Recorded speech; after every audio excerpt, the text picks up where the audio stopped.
Hola queridos alumnos, muy buenos días. Sé que están muy bien. Esta mañana nos toca tocar la invasión europea a América e invasión española del Tahuantinsuyo. Bueno, sabemos que fueron los europeos, ¿no?, que vinieron a conquistar nuestro territorio y lo hicieron pues a partir de 1492 aproximadamente, con la llegada de Cristóbal Colón a la parte central de América. Esta llegada pues tuvo como 5 a 6 viajes aproximadamente. Cristóbal Colón formó una ciudadela en El Salvador, la Isabela, varias ciudades más, que posteriormente en uno de los viajes también él fue denunciado por abusador, bueno, cosas que le inventaron al pobre. Asimismo, posteriormente se arriba hacia América, ¿no?, y ya queda una ciudadela ya lista, donde había acercamiento de muchos indígenas con españoles. Asimismo, posteriormente en las Antillas, en 1508 aproximadamente, mediante la firma de la capitulación de Burgos, el rey Fernando de Aragón autoriza pues a los españoles a que puedan llegar a tierra firme y establecer su propio continente ya americano. La división de las tierras se hace en españoles, como por ejemplo, en el centro del Golfo del Darién, la zona del oeste del Golfo recibió el nombre de Castilla de Oro, hoy la ciudad de Costa Rica y Panamá. Por los yacimientos auríferos de Veragua y su conquista se les encomendó a Diego de Nicuesa la zona del Golfo denominada Nueva Andalucía, hoy los países de Colombia y Venezuela. Muy bien, la conquista de este territorio se le encomendó a Alonso de Ojeda, grandes navegantes. Las primeras noticias del Perú llegaron a estos habitantes europeos y en la persona de Vasco Núñez de Balboa reside pues la ciudad de Santa María la Antigua. Desde allí se inician las primeras expediciones, habiendo entablado amistad con el cacique Comagre, que le enseñaban parte del idioma y ya le entendía con señas, ¿no?, y datos sobre la riqueza de nuestra zona y el logro de informaciones que pudo sacarle fue que se encontraba la ciudad de oro. Es así que organiza una expedición y parte pues rumbo a nuestro territorio, descubriendo el Mar del Sur, hoy el Océano Pacífico. La pacificidad de estas aguas fue lo que le enamoró. Posteriormente, en el año 1513, Pascual de Andagoya, por órdenes del gobernador de Panamá, Pedrarias, desarrolla una expedición al sur de Panamá, llegando hasta el río Virú. Por allí, en estos lugares, se encuentra con un contingente, se puede decir, de indígenas que no permiten el paso. Andagoya entonces sigue luchando para llegar más abajo. Apresó al reyzuelo de 6 caciques, sus subordinados. Todo el pueblo tuvo tiempo, ¿no?, de conversar con ellos a través del indígena que tenían ellos. Todo esto sucede al sur. Ocurre todo esto el primer semestre de 1523 aproximadamente.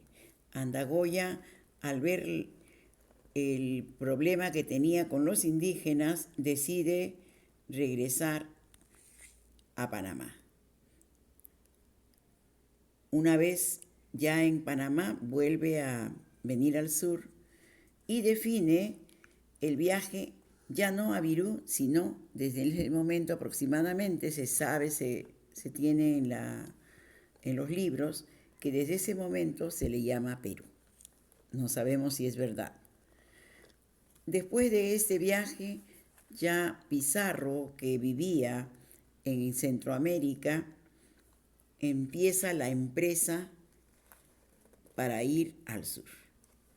Los rumores, pues, de la tierra donde había bastante oro, donde había mucha riqueza, donde había muchas personas, le llama la atención a Pizarro, que experimenta con 2 o 3 españoles más, navegantes ellos, venir hacia el sur. Es así que los socios, como Diego de Almagro y Hernando de Luque, ¿no?, se ponen de acuerdo con Pizarro para emprender esta empresa. Eligen a Hernando de Luque simple y llanamente porque era un sacerdote que era testaferro de muchos españoles. Era un hombre muy honrado, ¿no?, muy cauto, nunca hablaba de las cosas que hacía con los demás. Entonces lo eligieron justamente para que él pudiera participar como capitalista, ¿no? El financiamiento de esta empresa entonces era llamada Perulera o Empresa de Levante. Los organizadores ya sabemos quiénes eran, ¿no? Para preparar su proyecto tuvieron que agenciarse de víveres y vestimentas. Querían participarle a la corona española por respeto al rey. Entonces piden permiso o una capitulación para empezar la expedición conquistadora. Aproximadamente entre los años 1524 a 1528 desarrollan 2 viajes, llegando a descubrir el imperio de los incas. El primer viaje fue prácticamente solamente de exploración, pero estuvo marcado de fracasos y de muchos problemas, porque se encontraron con bastantes indígenas que no entendían y no querían dejarlos pasar hacia un lugar o a otro lugar que ellos querían llegar. Entonces es allí donde se produce pues el incidente de la Isla del Gallo. Cuenta la historia en diferentes libros que hay una anécdota muy importante de los 13 del Gallo, ¿no? Eran muchos los que estaban en esta expedición con Francisco Pizarro, pero se dice que eran como 80 a 90 hombres que habían quedado, porque muchos habían sido sacrificados pues por los indígenas.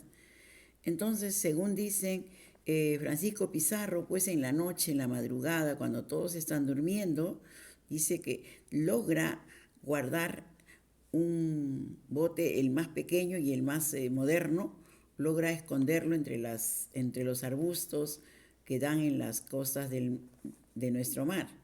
Entonces, los demás, ¿qué hace? Los galeones, todo lo que habían traído, todo lo quema. De manera que una vez que ha quemado, eran como las 4 o 5 de la mañana, regresa donde están todos afincados, descansando, y como a las 10, 9, 8 de la mañana aproximadamente, dice que los llama a todos, se reúne con ellos, y entonces se sucede esa acción de que les dice, ¿no?, que los que quieren ir al sur serán millonarios, serán ricos, tendrán oro, y los que se quedan al norte, pues trazando una línea, ¿no?, los que se quedan al norte se irán a España a seguir siendo pobres. Entonces, esta historia, pues, parece que queda en la mente de esas 13 personas que sí son arrojados y quieren venir hacia el sur a buscar el oro de Virú o Perú, por esos entonces. Con esos 13 hombres, Pizarro emprende la caminata hacia el sur. Los que quedaron, que eran aproximadamente unos 77 hombres, 67 hombres aproximadamente, ¿no?, ¿qué hicieron? Cuando encuentran los barcos quemados, ¿qué hacen? Seguir pues a Francisco Pizarro y a todos los 13, ¿no? Una gran idea que tuvo Francisco Pizarro, tenía una sapiencia sin igual. Es allí que Pizarro recibe la capitulación de Carlos I o Carlos V, que le daba el privilegio del descubrimiento y conquista de todas las regiones comprendidas entre los ríos de Tempule o Santiago. Esto queda en el Ecuador, aproximadamente a 200 leguas al sur de este punto. Se le reconocía a él como gobernador y capitán general de Nueva Castilla. También se le concede el derecho a otorgar tierras y encomiendas, el control sobre los indios conquistados. Posteriormente, a su socio, Diego de Almagro, recibía la propia gobernación del sur de Pizarro, denominada por entonces Nueva Toledo. Por si acaso, esto no le cayó muy bien a Almagro, porque Almagro también había tenido la misma vivencia que Pizarro e incluso tenía un poquito más de estudios que Pizarro, ¿no? Y le fue muy mal que le dejaran esa parte. No era justo. Bueno, no, ni tanto, porque para el sacerdote solamente le dejaron el control y le dejaron una pequeña denominación de dinero que no alcanzaba ni a la 10ª parte de lo que recibía Francisco Pizarro. Injusto, a pesar que él había puesto todo el capital. Bueno, en el tercer viaje, ¿no? Pizarro parte desde Panamá más o menos en el 1531, decidido a ingresar a la tierra donde había oro. Hoy las actuales costas de Colombia, ¿no? Que están cubiertas de pantanos en esos tiempos y malezas con plagas de insectos, donde se contagiaban de verruga, ¿no? También Colombia tiene parte de Puna, ¿no? Frente al río Guayas. Entonces, por invitación del jefe paumeño Tumbala, pasaron hacia la isla y allí se lee el primer requerimiento formulado en España, donde los conquistadores, ante cualquier lucha contra los indios, les exigía que se sometan al Papa y al Rey, al Papa de la Iglesia y al Rey de España. O sea, era un condicionamiento que ellos traían y le leían a los indígenas, y ustedes saben que ellos no sabían el idioma, que iban a entender. Ante el desconcierto y descontento de los punaeños, mientras tanto, se producían los abusos, los robos del oro, la plata, se robaban a las mujeres jóvenes, la acción de los soldados era terriblemente abusadora, como también hemos visto que hasta hace poco pues se sucedía en las provincias, ¿no?, de nuestro país. En realidad, esta parte de la historia es muy triste porque nos hace recordar todo el abuso que cometieron contra nuestros compatriotas. El jefe de los tumbesinos se llamaba Chirimasa. Luego de ser derrotado el 1 de mayo de 1532, los conquistadores a pocos días llegaron a Poechos, donde fueron recibidos y apoyados por el cacique Maizavilca, quien les proporciona gente, y a su sobrino Martinillo, quien le sirve de intérprete a muchos soldados. O sea, él ya había tenido contacto con muchos españoles que anteriormente estuvieron por allí. Es así que en el año 1532, ¿no?, Pizarro, al llegar a Piura, hoy Piura, ¿no?, funda la primera ciudad en el Perú, San Miguel de Tangarará, en 1532. Después la fuerza de Pizarro, que constaba de 62 hombres para entonces de a caballo y 106 de a pie, inician el descenso, podríamos decir, porque están bajando hacia el sur del Perú, el ascenso a los Andes, ingresando a Cajamarca aproximadamente el 15 de noviembre de 1532. En ese subir y bajar y en esta caminata de muchos de ellos, muchos enfermaban de verruga, muchos enfermaban de malaria, ¿no? Y ya no, pues no llegan así completos. En realidad sufren los abates del clima. Después de arribar a Cajamarca, se produce el encuentro que había preparado una celada el padre Vicente Valverde, que hace el requerimiento a los demás indígenas que se encuentran en la plaza central de Cajamarca. Así es que como hacen la celada para recibir, esperar, lograr encontrar a nuestro querido Atahualpa. Digo querido porque el pobre también había sido malito, había mandado matar a su hermano, ¿no? Es nuestro héroe Atahualpa porque lo mataron los españoles, pero también había sido malo, ¿no? Había cometido errores tremendos. El Atahualpa va a llegar a la plaza de Cajamarca, invitado pues por Pizarro, ¿sí? Él lo invita a Atahualpa para tener una conversación, y Atahualpa pues está ataviado en su litera de oro, con todos los indígenas que vienen limpiando el lugar por donde él pasa, venían con música, con danzas, es decir, ellos querían recibir a los españoles con su inca, pero bien ataviados, bien preparados, bien contentos. Sin embargo, no sabían lo negro que iba a ser ese encuentro, ¿sí? El 11 de agosto aproximadamente de 1533, los españoles inician pues la cacería, se puede decir, de nuestro Tahuantinsuyo, no, de nuestra cultura inca, ¿verdad? Muy bien, jóvenes.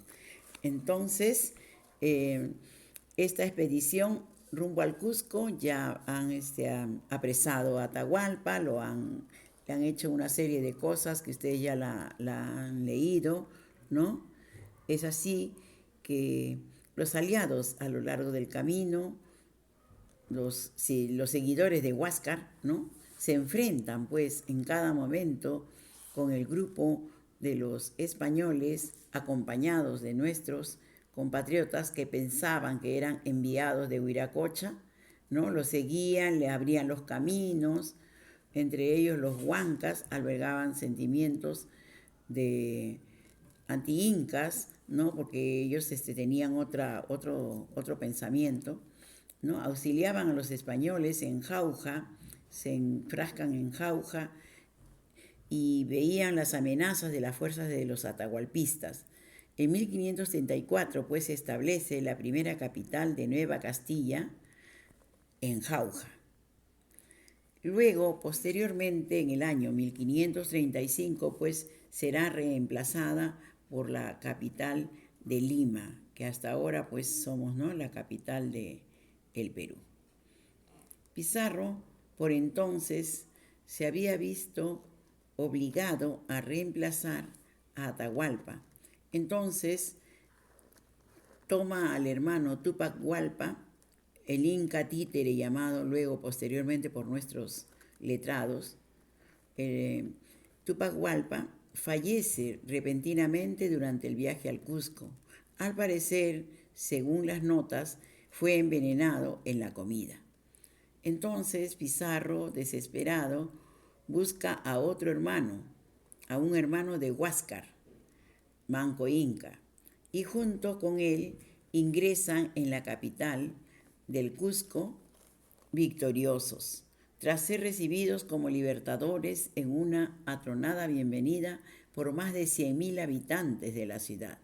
Pizarro hizo que Manco Inca fuese coronado como Inca en una ceremonia muy factuosa, muy bonita. Por supuesto que no sabían lo que escondía detrás, ¿verdad? El coger todo, saquear el Cusco.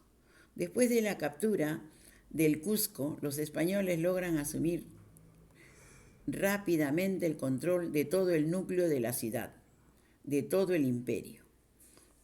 Siguen las costumbres andinas y vencen a los quiteños, a los soldados del norte. Otros grupos étnicos aprovechan la oportunidad para aliarse con los europeos. Los nuevos soldados que querían aliarse eran los portugueses también. Allí también se inicia la evangelización del pueblo, de los pueblos indígenas, ¿no? Vienen los jesuitas, vienen una serie de grupos a ayudar en esta conquista. Bien, jóvenes, ya saben, el Cusco está conquistado. Posteriormente haremos la resolución de las tareas. Hasta luego, conmigo será hasta la próxima clase.